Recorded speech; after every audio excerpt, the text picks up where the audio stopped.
mga bangag yung kanyang mga alipores. Mga kababayan, gumising kayo. Alright? Ako, dakdak ako ng dakdak dito. Hindi to para sa sarili ko, para to sa inyo. Dahil ang kapalit ng ginagawa ko ay buhay. At kapalit ng mga nandito sa The Hague, yung mga pumupunta everyday, yung mga OFW saan man sila naroroon, ay buhay at kanilang mga karera.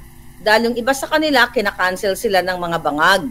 Pero dahil talagang matapang sila at talagang naninindigan sila, galing talaga sa pusong kanilang paglaban, hindi sila nagpapatinag. So dapat ganun din tayo. Papasaan ba't matatapos din ang kawalang hiyaan ng mga bangag na ito? Imagine niyo, pinagtatakpan yung vice scam nila, huling-huli na sila, naninakaw nila pera ninyo.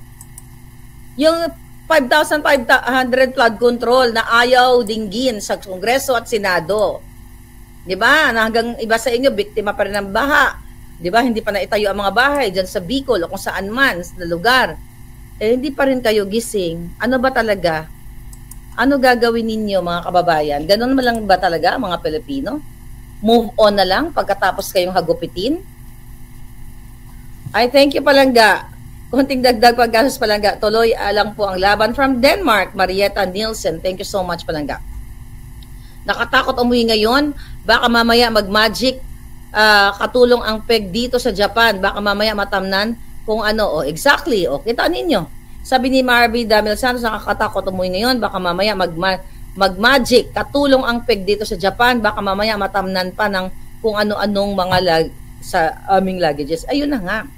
Nagpapakatulong, 'di ba? Nagpapakahirap kayo. Nagpapakaalila, sabi nga nagpapakaalila tayo sa ibang bayan, pero ito yung ginagawa ni Bangag. Ikumpara nyo na lang. Ito na lang. Napakasimpleng basic. Panahon ni Duterte, ay bago pumasok si Duterte, taniman ng bala, binubuksan ng mga bagahe ng OFW, balikbayan box. Ang sabi ni Duterte, pag ginawa nyo yan, papalono ko yung bala o tatagalin ko kayo. Ginawa niya. Diba? That was Noynoy. Nung pumasok siya, yun ang naging kanyang polisiya. Pagdating naman ni Bangag, hinuhuli kayo.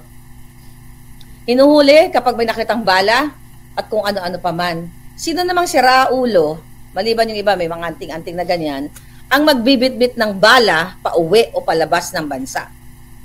Sinong si Raulo?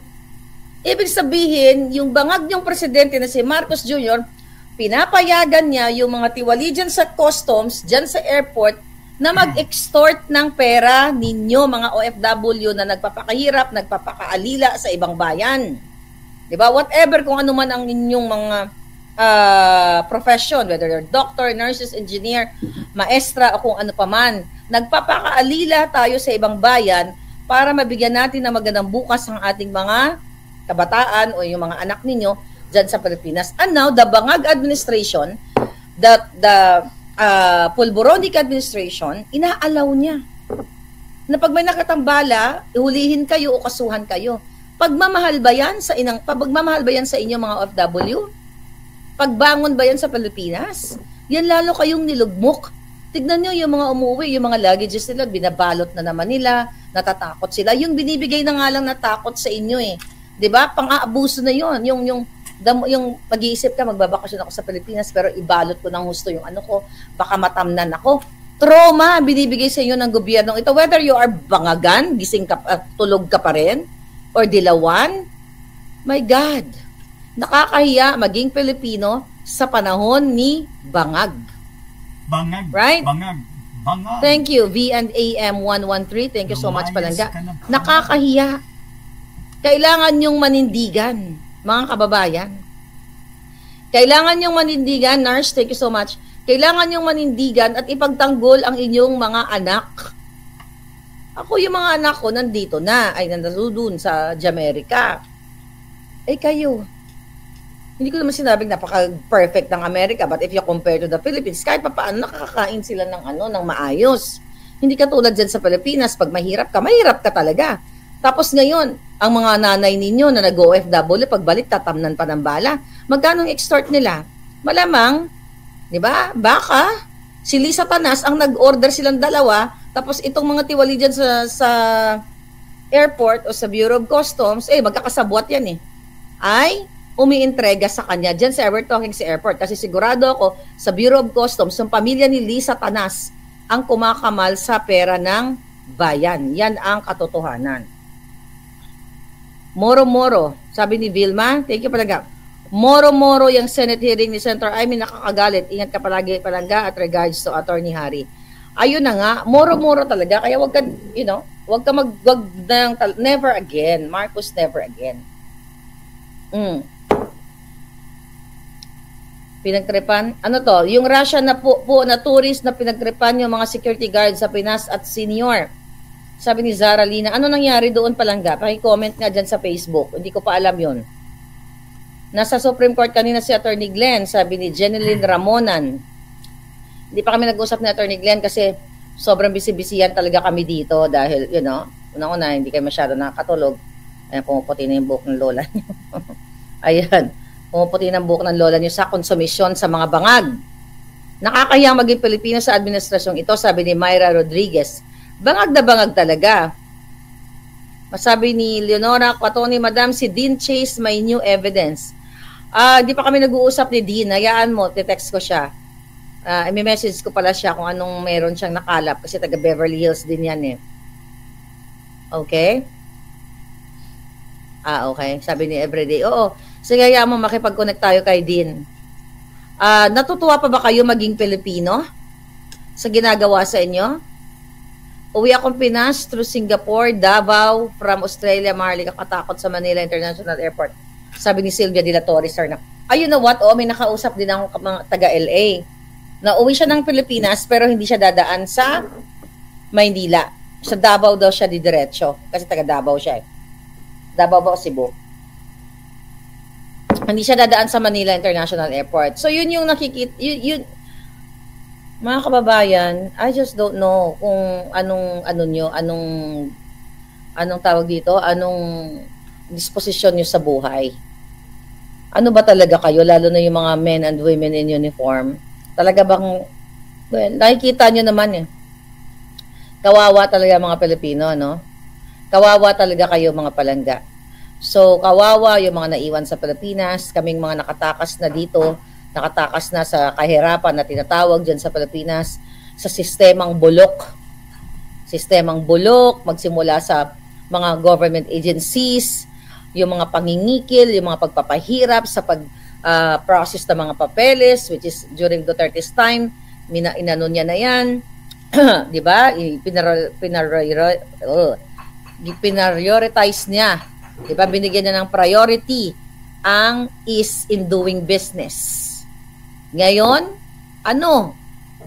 red tape, extortion, pagsiga-sigaan, yung iyong mga businesses, hinahanapan ng butas ni Lisa Tanas ng mga bangag para maka-extort ng pera, konting, hinahanapan kayo ng butas para mabigyan kayo ng multa or something. Pero yung mga malalaking negosyo, katulad ni Lucio Tan, katulad ng kanilang mga malalaking negosyante, ay ka-elbow-elbow ni Bangag at ni Satanas. Nung panahon, ulitin natin, panahon ni Pangulong Duterte, ay gusto niyang tuliin yung mga yan dahil hindi nagbabayad ng tamang taxes. Pero sa panahon, nagbayad sila, diba? Alam niyo yan.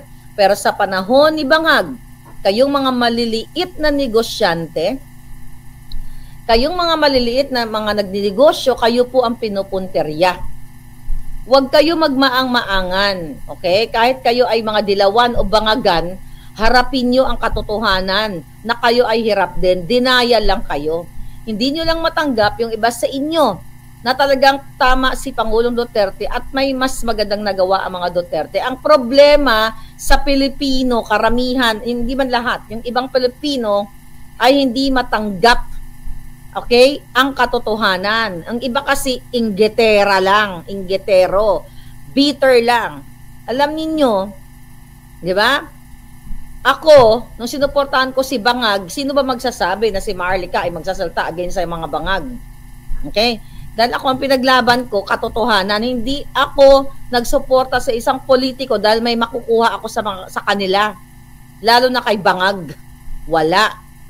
Nagsuporta ako dahil umasa ako na mabigyan ng kinabukasan ang inyong ang ating bayan.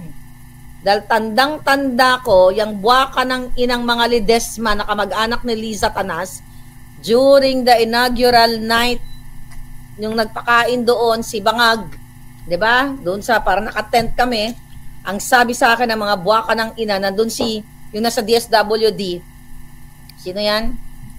Was it? Ay, hindi, wala siya doon. Basta, anyway, yung mga kamag-anak ni Bangag, na, Miss Marlica, o balik ka dito ha, sabi niya, kasi si Lam, ang gagawin daw ni Liza Tanas, magtuturo sa Western, West Visayas University. Okay, so ano ang sabi ko sa inyong mga hinayupa kayo? Okay, sabi ko na gano'n, I can come back, sabi ko na gano'n, I can help, maybe, sabi ko, maghanap ako habang nagtuturo-turo si Satanas, yun na makipag-connect tayo sa mga barangay o sa mga komunidad na mabigyan natin sila ng programa, like i-educate natin sila, livelihood program, tandang-tanda ko yun. Let's say for example, mag-invite tayo ng mga chef or let's say for example, mananahi or yung any personalities na may ideas sa mga bagay para i-educate yung komunidad. Let's say for example, chef, gawa ng siopaw, gawa ng puto o kung ano pa man. Yun ang usapan namin. Then, maging part ako noon, ako yung, just to help, at hindi ako nanghingi ng posisyon dahil di naman ako qualified. Sabi ko lang, magre-recommend tayo, o tignan natin, para turuan natin yung mga mamamayan, let's say mga nanay na gumawa ng siopaw, ng ganito, ganyan, then i-equip natin sila ng knowledge, then after the training, bigyan natin sila ng mga equipments, magkano lang naman yan. Kung 3, 10 tao, kaya ko nang ibigay yung mga steamer na ganyan. You know what I mean? So yan po yung pinag-usapan namin during the inaugural night. Yung mga putang ina, ang sabi, magtuturo daw si Liza Tanas. Dahil nag-professor siya eh. Yung pala, ang pagturo niya kung paano magnakaw, ubusin ang kaba ng bayan, o kung paano mag-kidnap, o kung paano mag-smuggle. Yung pala, kaya ako sila iniwanan. Hindi nila ako iniwanan na ako ang nang-iwan dahil ayoko maging part ng kawatan nila. And now, ano nangyari? Nagkamali ba si Maharlika? Na iniwan ko ang mga demonyo? O nakikita nyo na ngayon, mga OFW, biktima na kayo ngayon. Million na bawat Pilipino, not only OFW, Filipino, from all over the world na bumabalik, nagbabakasyon sa Pilipinas, biktima o magiging biktima ng extortion, tanimbala at kung ano-ano pang kawalang hiyaan ng gobyerno ni Marcos Jr. Ang mga anak ninyo, mga teenager, wag yung pinagpupunta-punta sa bar dahil gawain din yan ng mga bangag. Kapag may nakita naka-Rolex ka, lalasingin ka, di ba? Inulat natin yan. Lalasingin ka dun sa bar, somewhere dun sa BGC, lalasingin ka, i-spike yung alak ng anak ninyo, tapos di tulog na, kukunin yung mga Rolex and everything. Ganyan ang sistema sa Pilipinas. Puro kawatan. So proud ka pa ba? Maging Pilipino? Proud ka pa ba, Palangga? Oh. Tama, maganda po yan, mga pangkabuhayan offer para hindi lang umasa, bigay sa gobyerno. Sabi ni Jules, it's Diaz. Yan talaga ang sinabi ko doon. Paulit-ulit kong sinabi yan noon pa sa inyo, 2022. Hindi nila ako iniwan. Ako ang nabuisit sa mga hinayupak na yan. Dahil akala ko para sa pagbangon sa Pilipinas. Imagine nyo, ang ganda-ganda. Alam nyo ba, may kaibigan ako na dati siya nasa government siya, okay? Ang tinanong ko yan siya dahil syempre mas may alam siya. Sabi ko Palangga, paano natin makukuha yung mga datos, mga number of residents? Sabi niya, madali lang yan. Inano niya sa akin, ito, total number of barangays, ito. Sabi ko, doable ba yung sinasabi ko? Baka pwede natin gawin yan. Actually, bago pa maupo si Bangag, naisip ko na yan. Alam niya nila, nila Palangga, nila Rolly, nila Angie. Sinabi ko yan sa kanila. Pag nanalo si Bangag, during that time, maybe ang pwede nating maitulong yung ganon. Hindi kami magiging part ng government. Hindi kami magpapag kasi hindi kami qualified. Kasi makasamaan ko mga triple, mga multi-visa to eh. Isa kasama ko, 3 ang nito eh. Yung isa, doon pala, 3 yung kanyang citizenship. US, yung isa is ano ba yung isa niya? Basta may isa pa siya. Anyway, ang sinasabi ko sa inyo, kaya ko po tinapon yung mga bangag dahil mga adik sila. At marami pa, alam niyo na yung mga issue, yung yung pandaraya sa eleksyon ni Liza Tanas. Akala ko susolusyonan namin together with Attorney Glenn Chong. maayos na halalan, na malinis na halalan, yung pala sila pala ang nandaya. So ang dami. Yun po ang dahilan kung bakit ako ay nagsalita at sabi ko nga, this is not about sa pangalan o apelyedo ng isang politiko. It's about kung ano yung ginawa nila. Alala nyo? Hindi man ako nagalit. Never ko pong minura ang PRRD. Nagtampo lang ako nainis ako nung sinabi niyang may isang presidenteng adik. Si Marcos talaga yun. Hindi ako naniwala tama pala presidente. 'Di ba? Pero never ever natin pinagsabihan ng masamang salita ang Pangulong Duterte, pero kay Bangag, kahit lahat ng pinakamasamang salita sa mundo, i-google ko at ibato ko sa kanila, kulang pa 'yon. Right? Sabi ni Dana, ma'am, tulungan niyo po sila tatay at VP, ma'am. Ingat palagi. We're helping, Palangga. Donna Cordova. Mga Pilipino, hindi lang ako. Alam mo, ang dami tumutulong dito, yung mga community. Ako nga, salingkit lang ako dito. But anyway, sila talaga, yung mga, sila Alvin, sila Aring King, sila Aring King, Flying Aring King, si Alvin, sila Menchi, yung mga volunteers dito. Nagbibigay talaga sila ng mga pagkain. Ako nga, nakatikim pati lahat, media, lahat kami binibigyan. Si Hazel Cosina, kung meron tayo talagang pagsasalamatan, yung mga ordinaryong Filipino citizens natin dito, na nandito sa Netherlands, o kung saan man panig ang mundo, sila talaga yung nagbabayanihan. Sila talagang nagtutulungan. Kung nakikita nyo yung mga pinost natin, sobra yung pagmamahal nila. Kaya sila nandito, not only for PRRD, but pinapakita nila na concern sila sa ating inang bayan. At itong mga kababayan natin, mga Palangga, na umaasa talaga sila na one day makauwi sila sa Pilipinas at ma-enjoy nila yung kanilang retirement. Kaya sabi ko, paano natin ma-enjoy yan? Bangag na. Di ba? Bangag na. So, kaluluoy talaga. Ako, mga Palangga, yes, life withdraw. Ako, sabi ng iba, Palangga, mag-iingat ka. Oo, yung iba, sabi, umuwi daw ako, kumatapang ako. Tanga! Pag umuwi ako, ibig sabihin, tanga ako katulad mo. Diba? Alam mong papatayin ka? Alam mong hinahiran ka ng assassins? Ano ka? Buti sana kung ako, Iron Man, na hindi ako tinatablahan ng bala, diba? So, yung mga nagsasabing pinapauwi ako, unang-una, pag sinabi mong pinapauwi, dyan ka nakatira. Kung gusto nyo akong pauwiin, magpadala ka ng business class, pauwi ng Amerika, not sa Pilipinas, dahil hindi ako doon nakatira. Lisa ka no? Hi, Trollbuster, how are you? Diba? Uwi ka doon kung matapang ka.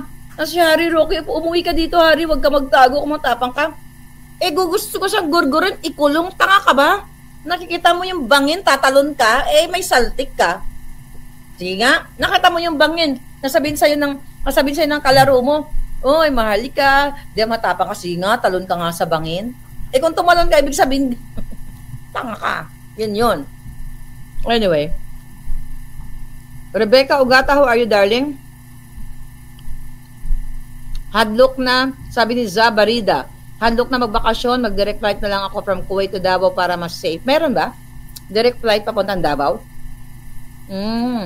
Nice. Anyway, Madam, sana makuha ng dokumento tungkol sa kasong namatay sa kasama ni Lisa.